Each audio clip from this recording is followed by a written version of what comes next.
Hey everyone, it's Lisa HUERTH here. I'm a founding Legacy Elite Executive, if that's even a title. Christy, thank you for inviting me to your page to go live. I figured I should probably give it a second or two. Those watching replay, sorry for the first few minutes. It always sucks, right? Waiting for live people in the past to go live, to join. Hi, who is this? Wait. Kristen, hello. I always have to really look when people are called Kristen in case it's Kirsten. You know, it's just those two letters. Want to make sure I get it right. Okay, apologies for the get up. We are having yard overhaul in the back and I'm in and out, and we live in Georgia and it's just a nasty, sweaty, gross mess outside, and so I just don't even attempt to look pretty these days. Also, my desk is a little crazy. Let me see if I can show you. What? Look at all that mess. I'm organizing all my samples and my bits and bobs and exclusives and petty packs and half sheets and woo, making sure I can give away the right things and not give away the stuff I can't give away. All right, so we're going to talk about some recruiting tips. Christy asked me to talk about recruiting, which is definitely something I'm passionate about. When I started with this company 4.5 years ago, I came into the business with the recruiting mindset. I didn't give a crap, Ola, about sales at all. I had been with direct sales before and I recognized the opportunity that a new company could bring, and all I wanted to do was recruit. Well, of course, in order to recruit, you have to have sales, of course, because having parties and doing events and doing one-on-ones, you're in front of other people, and so you get the opportunity to recruit them, right? So I was booking 8 to 10 parties every month, and I still do that when I feel like my pipelines are running dry. I definitely increase my parties and my event bookings just so that I can get in front of more people. You have to be in front of people to be able to recruit. So that's number one. But I have a little list here of 10 things that I feel are crucial in order to recruit. And some of you may agree or disagree. You're welcome to do that, because everyone's welcome to their own opinion, right? But these are just some things that I have found through my own journey and also through coaching my team. We have team in every market. Yes. And so I feel like the same business practices apply to everybody in every market. It's really not... it's not different because you're in the UK. It's not different because you're in Georgia. Just some of the nuances change. So maybe the way you phrase things, or maybe where you hold a party will change. But all the business basics are still the business. That's a new word. All the business basics are still the absolute same. So so any of you that are international, yay, hello. Welcome to international land with Jamberry. How phenomenal is it that you can recruit in other countries? What? Yes, recruiting seed, because we can do that. There's a lot of companies where you join and you can only recruit in your market. So it's a huge benefit to us that we can cross recruit. Hey, Kendall. Hey, girl. Okay, so I'm going to go straight into this. Number one, my first biggest tip for recruiting is absolutely that your why should be bigger than your why not. I know. We talk about the why a lot, right? What's your life vision? What's your business vision? What are your business goals that make up your business vision, that make up your life vision? Well, I talk about that with my team. I'm sure you guys talk about it a lot too, maybe just not those words. Hey, Jamie. And so you have to know it, because here's the thing. I'll jump on a recruiting on the brain.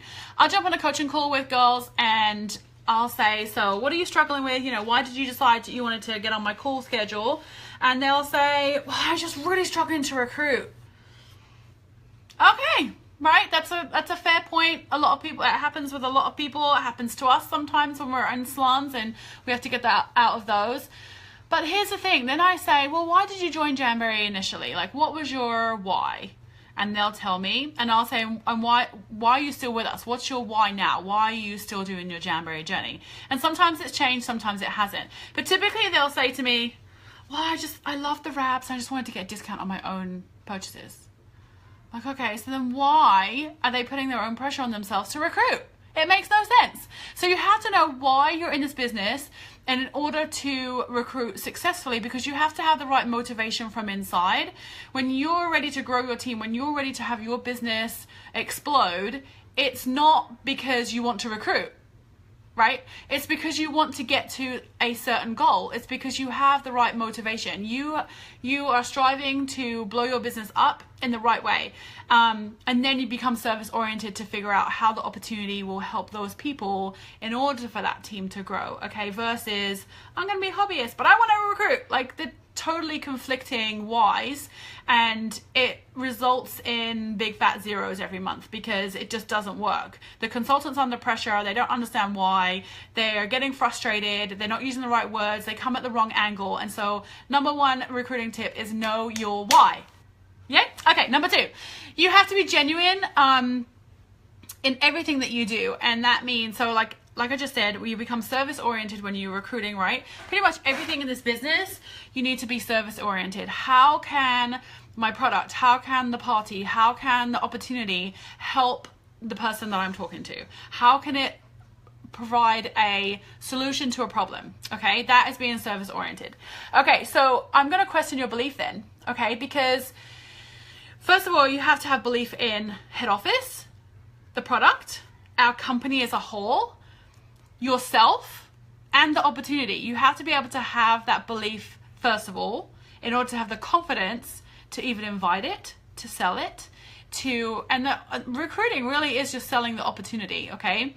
And so when you have those, then you can understand how they can provide solutions to those person's problems, because you really believe that they can, right? The product can save them tons of money in the salon. They can save them tons of time. They can give people pretty nails and give themselves an identity outside of mom, and so that's the product. And then the opportunity can really provide you a debt-free life. And if you don't believe that, you can't sell it. Okay, so really question your genuine belief in everything. The product, head office, our CEO, your upline, your downline, yourself. Like, question your belief. And when you have that belief, even if you're just wavering above that 50% belief, that's enough. It's enough to get that confidence enough to go and do your job properly. So absolutely be genuine. Number three, have a positive attitude. This leads a lot to your mindset. So, all right, piggybacking on belief then, right? What if you're like that 49%? You're like, oh, I'm not sure I really believe in this company anymore. Wah, wah. Fire yourself, because we're going places, people. So exciting. Okay, so yeah, say you're in that 49%. You need to do some positive self-talk. You need to have a coaching call with your sponsor, your upline, a battle buddy. You need to have that pep talk. You cannot go into parties, events, recruiting interviews with a negative mindset. Because here's the thing. When you go say hi to your friend on the street, and you look at her and you're like, are you okay? You just don't seem right. She's like, man, how did you know? You can tell because it's written all over her face. We're humans and we totally pick up on their vibes. We pick up on what they're saying, the way they're standing, right? And you can totally tell if someone's had a bad day. They, just the same way, they can tell you if you don't believe, if you are a negative Nancy all the time, like, no one, that's not selling anything to anybody. Okay, so you have to have that positive attitude and you have to have that self-belief. So they kind of go hand in hand. Similarly then, I'm gonna check you on what you're posting. Sorry, I got a really itchy foot. I was outside last night because they're overall in my backyard and I got bitten by mosquitoes. Something chronic and it's itchy. I don't know, what was I saying? Positive attitude. You guys are agreeing with me. Woo woo. Hi, Christy. So I'm talking about positive attitude and mindset. So, oh yeah, social media. So when you're posting on social media, you have to just be really aware of what you're posting. If you're posting all the time that you're having, I don't know, a hard time with your kids, you're arguing with your husband, life sucks, blah, blah, blah, blah, blah. Is anybody really going to join our team? Like, well, even whether those things are true, like if you're having a bad day, go talk to somebody. Don't slap it all over social media. If you feel like social media is the outlet for you, just make sure you have really good controls on who sees your stuff. Like if you want your best friend to know that you're having a hard time, like, I don't know if social media is really the place for it, but but just make sure that you have control over who sees those posts and who doesn't. If it's potential recruits, then kiss that recruit goodbye, because they don't want to be part of that. They want to be part of something that is attractive, that's positive, that's uplifting, that's energetic, right? Now, here's to say though, you don't have to be false. Don't be Facebook false. You don't have to, it doesn't have to be Facebook fabulous all the time, or Instagram incredible, or Pinterest perfect all the time. You can have life thrown in, of course, because otherwise it's not believable, right? So it's having that balance between genuine and having that positive attitude. All right, number 4. So number 2 and 3 really go hand in hand. Number 1 was know your why, right? Watch back if you're just chiming in now to really understand that one. And number 2 and number 3, be genuine. And number 3 is have a positive attitude. They kind of go hand in hand. Number 4, you have to have planned seeds. So it doesn't matter what type of party or event you're doing, online, in-home, in-person, one-on-ones, first Fridays, second Saturdays, I don't care. You have to have planned seeds. You have to be thinking about your business proactively, plan it out, and be like, all right, this is what I'm going to talk about recruiting. Or I'm just going to have this sign right here that says, ask me to join my team.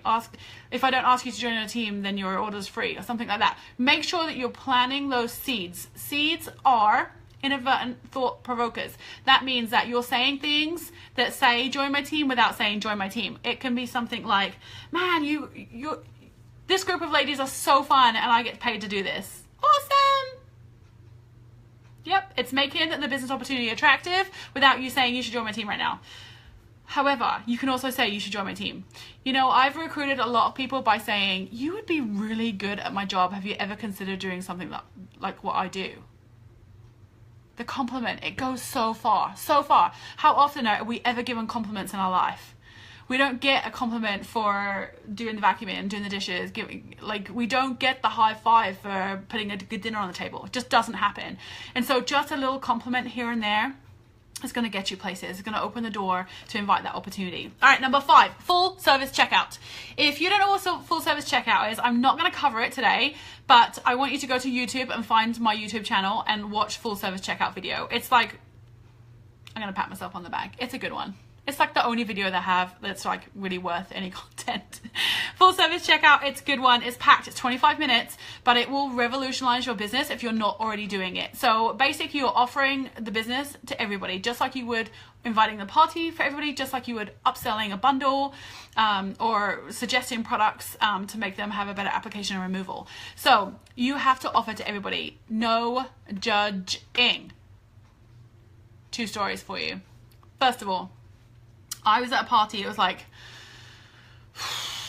probably within my first year of Jamberry, and my hostess was Melissa, and it was like the best in-home party I've ever done. It was like $1,500 in sales. There were 10 people there. They were all busy and hustling. The hostess put my website up on the TV, like up on above the mantle, so we could like pull up all the thumbnails of all the wraps like really close, like they could see it really big, and it was awesome. Like it was just buzzing. So I was doing full service checkout, and this girl Julie comes up to me, and now this lady, she wasn't a girl, she's a lady, she's older than I am, she's probably about 15 years older than I am, and she looked a lot older too. She had really short hair, just like typical like middle-aged, like older. I'm gonna get myself in trouble, I'm gonna shut up. Anyway, you get the picture. Right, so I totally judged her. She came over and I was like thinking, you know what, she ain't gonna join, whatever, but I'm just gonna do my full service checkout anyway. Okay, bear in mind I'm brand spanking new, and so you kind of follow the rules when you're new, right? Anyway, so she comes over and she gives me her clipboard. I take orders on a clipboard, and I had to remind myself of her name because I didn't really know it. So I looked at her name and I was like, Julie, got it. All right, so I looked at her name and I briefly skimmed her order form, and I looked her up in the eyes and I said, Julie, did you have so much fun tonight? And she was like, yes, I really did. And I was like, that's awesome. So who are the softball wraps for? She had softball wraps on there. And she was like, my daughter, she plays, and I think it would actually be a really good fundraiser. I didn't even have to bring up fundraiser. I'd mentioned fundraiser in my party, and in my party plan, and she remembered, and she was like, I think it would be a really good fundraiser for my daughter's team. And I was like, awesome, I'd love to connect with you. Can we just set a time and I'll give you a call tomorrow and we can talk about details? And she was like, well, actually, I was thinking, like, wouldn't it be better if I just joined your team? Okay, it's not always going to happen that way, but I did ask her those questions. Had I have just taken her order form, cashed her out and been like, there's your total, like that conversation would never have happened. So absolutely look at full service checkout. That leg actually, so Julie joined, Melissa joined under Julie. Melissa was my hostess. She joined under Julie because Julie was all over it. So she joined underneath on the kit credit, which you used to be able to do back then, like transfer the kit credit to someone else. So you can't really do that now. So anyway, then Melissa joined, and she was the start of my second deepest leg. At one time, we had 6 generations on that leg of leaders, team managers and above, and it was a lead executive leg. So full service checkout is really important, you guys, okay? It probably should be the number 1 tip, but it's number 5 because they're all really important. But full service checkout, if you're not doing it, you're doing a disservice to yourself. You're doing a disservice to your hostess because you're not upping her party levels. And just to the entire company, really, because you're not offering the opportunity and the hosting opportunity to everybody. Okay, so that's that one. I'm going to give you a second example of... no, I'm going to come back to that one. Okay, so yay. Second deep leg, full service checkout. If I hadn't done it, I don't know where I'd be today. Okay, number 6, don't leave your business at home. You are Jamberry everywhere you go. You are a walking billboard. Be the product of the product. Be wearing Jamberry all the time. Do you know what? Even if it's one accent wrap and a strengthening base coat, okay, you're just kind of showing it here and there. Even if you're wearing a Jamberry t-shirt or a Jamberry hat, okay, like I don't look put together today, but I'm wearing my flipping hat and I got my nails done, okay. So just make sure that you are rocking the brand everywhere you go, because you'll be surprised. Like we've been around long enough now that people recognize the brand. Oh, is that nail company? Yes, it is. Have you heard of us before? Boom, opening doors. So even if you're just running errands around town, if you look like crap, I've even got my Jamberry pants on, look. Jamberry pants. Okay, I'm totally a product of the product. Just make sure that you are rocking that all the time. If you're caught with naked nails, you're just losing out on a huge opportunity, because you just never know when the cashier is looking for an opportunity. You never know when that cashier is about to go to college and is looking for some supplemental income. Actually, I was at an event the other day and the people that I sold color cure to were all retirees because they didn't want to go to the salon anymore. Their money is precious to them because they don't have it coming in now like they used to, and they just want to do their own nails at home. So retirees, don't judge, wear your stuff around, talk about it all the time. You just never know who your next customer, hostess or recruit's going to be. All right, that was a little tangent. All right, number 7, be service oriented. We talked about this a little bit ago, but when you can really get your head and your heart around being service oriented, you'll always have a running 5. So let me explain this. First of all, you should have a pipeline of new recruits of about 25. Like that's a really comfortable place. And for some of you, you're going to be like, you crazy? What? But let's break it down numbers wise, okay? And I'm really not good at math, so someone might have to check me. If you're running even 4 parties a month, you're hopefully getting in front of about 40 people a month. And you should have at least 3 people that you're offering opportunity packets to at every party. Yes. 3 times 4 is 12. 12 a month, 2 months worth of business, and you've got a running 25 pipeline, okay?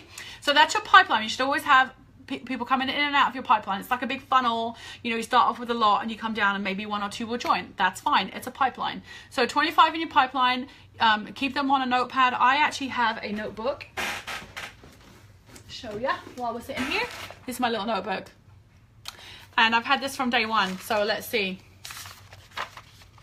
Recruiting potentials. I put their name up here. I put their first contact, the date, the seed, what happened, follow up, notes for me to follow up when it happened, and then she decided when she decided to join, and I put when she does join, I put signed up, and then the date. And let's see, there's another one right here. You could do a page a person. This one never joined. These 2 never joined. See, but some of these joined and I didn't put signed up. Anyway, but anyway, you need to have some kind of record, whatever works for you. I'm a paper person, clearly. And it helps me hold myself accountable, and it shows me the ratio of how often I'm recruiting and how long it took me to get them from interest to sign up.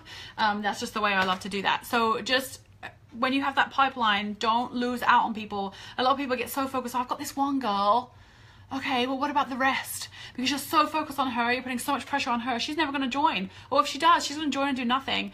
And what happens is you miss all these other people that are interested in the opportunity, and you're so focused on that one person, they're all running by and you're missing them. So have a big pipeline of 25. Then you're going to have a running list of 5. They're the ones that are closest to joining. They're the ones that you're going to get in your team sneak peeks, the opportunity events, the opportunity calls that are weekly. Those are the ones that are closest to, or they're the most recent, whatever you feel is like more of a priority for you. They're the ones that are going to be in those events, and that you're going to be keeping up with all the new information, Jam Squad and all such like that. So you always have 5. When the people join, there's 4, but guess what? Someone from the pipeline takes her place. So you always have a list of running 5.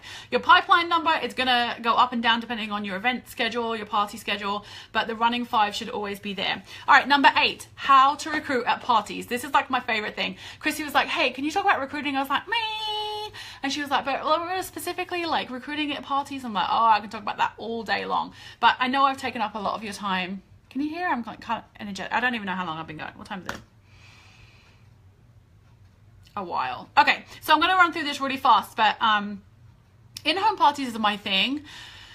I just do better with the face-to-face, the contact, application, just all of that. To me, it works better, but it suits my life better too. I know a lot of people work their businesses really successfully online.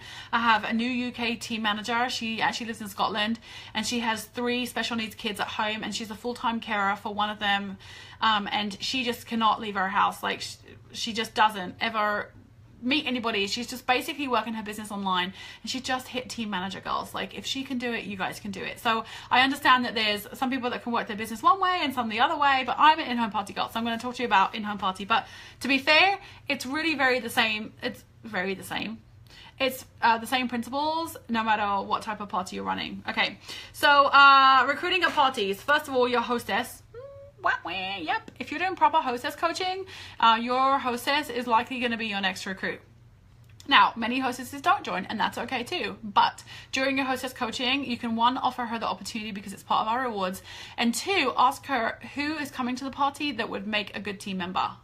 Yes, doing that through your hostess coaching is key. Making sure that you're doing full service checkout, making sure that you have plan C's, some of these things that we've already talked about. And then your setup, making sure that you have something people can like just look at, like, oh, that's like a little seed. I'm thinking about that. Asking during your parties, what would you do with an extra $1,000 a month? What would you do with an extra $1,000 a week? What about an extra $1,000 a day? Because the reality is there are people making that money in Jamberry now, right now. Okay, and so we have to be able to turn the money, the figures, into something practical for them. So when you're asking them what would they do with it, you're automatically being service oriented. You're asking, like, why would they join my team, right? And then you can help troubleshoot that. So at events, making sure, and even at parties, in-home parties, having the starter kit out, like a join kit. Even if you don't have the new starter kit, you can make it from a shoebox, decorate a shoebox, make it look pretty, put some tissue paper in there, and put all the things that would be in a starter kit in there, and that can be your join station. Making sure that you have a good setup for that. The flow is good, and that it's visual all the time. At events as well, I know I'm talking about in-home parties, but I'm just like spewing it all at you. At events, the vendors, the best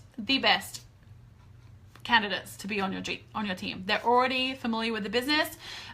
They see you come in and out of your event and set up in 10 minutes, super easy. They see you not bring a ton of inventory because we don't require it, and you also have time to go around and make sure you offer samples and probably referral cards. Just grabbing some things, hang on. To hand out to them. So I always get to my events early and I go around and hand these out. Try a free sample, come over to my table. Now on the back there's a vendor special. This one's actually for 15% off the total order. They were back in the day for when we only had wraps.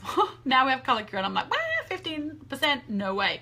Okay, but that brings them over to my table and it gets us talking about the opportunity and the product and that type of thing. Okay, and then also with your purchases, anybody that purchases from you, make sure that you have some kind of referral deal. Refer a friend, be rewarded. It has my information on there, and on the back it says refer a friend, be rewarded. New customer, you receive a mani-pedi. New hostess, you receive a $20 gift card. New team when you refer a new team member to me, not when you join my team, because that's incentivizing, you receive a $50 gift card, and then all my information. Everything's better with a friend, and it just says it on there. Okay? So so make something like that up, or just make sure that people know that you reward referrals, because you can recruit that way too. Number 9, we're nearly there. Okay, number 9 is make sure that you offer it. I was just talking to one of my girls this morning on a coaching call, and she was like, I really have a problem recruiting and booking parties. I'm like, okay, so what are you doing in order to get those? And she was like, well, I just don't want to talk about it. It's not going to happen, right? So make sure that you're asking, make sure you're offering the opportunity to everybody. Okay. All right, number 10, I say pipelines and follow-ups. It's really follow-ups. We talked about pipelines earlier, but making sure that when somebody says, yeah, I'm thinking about joining your team, make sure you follow up with them. Okay, that's gold. They always say fortune is in the follow-up, and it is so, so true. But here's the thing, there's a time essence to this. Making sure that you are following up with any of your prospective consultants, prospective? Yes, prospective. Just sounds weird. Consultants within 24 hours of talking to them. When they're right there on the spot, don't verbal vomit Jamberry. Give them a little envelope or a little, you know, shiny envelope or whatever with a catalog, and make sure it has the income disclosure sheet in there, and make sure it has a host join brochure in there, maybe Mythbusters, but just a little testimony from you to say Jamberry has changed my life, or whatever it's done for you, and just say you'd welcome them onto your team, and here's some quick FAQs for joining, but I would love to discuss this information with you. And then you give them the envelope and you say, let's chat tomorrow. What time works for you? Morning, afternoon? It doesn't have to be like an exact time, but you can. And then get it on the calendar, and then call her, because here's what happens. She goes home and she tells her husband, and she tells her best friend, or she tells her mom, and they're like, you're crazy. Don't do that.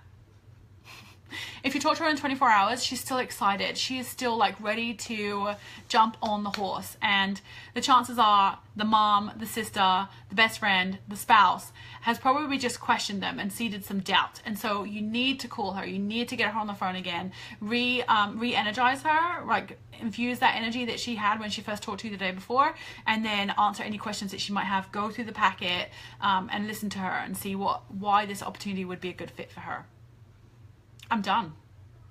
30 minutes. Boom. All right, who has questions for me? I've got a couple minutes. Then I have to go clean my house. My mother-in-law's coming tomorrow.